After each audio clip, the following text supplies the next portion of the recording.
ওরে বাপরে বাপরে, পড়ছে কি করে কুড়বো? ওই চালে উঠে পালো। তুই এখানে দাঁড়া, এই যে পাখাগুলো পেয়েছি আমি। না ওই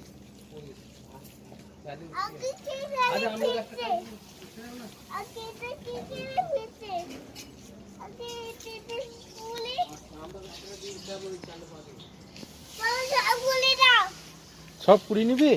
সব পুড়িয়ে নাও, কেমন বলছে না গো বাবা, সব পুড়িয়ে নাও। এইটা পাকা, এইটা পাকা।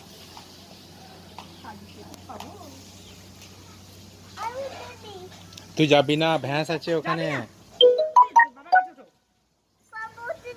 না ওই দে আঙ্কেল গাছে চড়ি, ওই দে, ওই দে।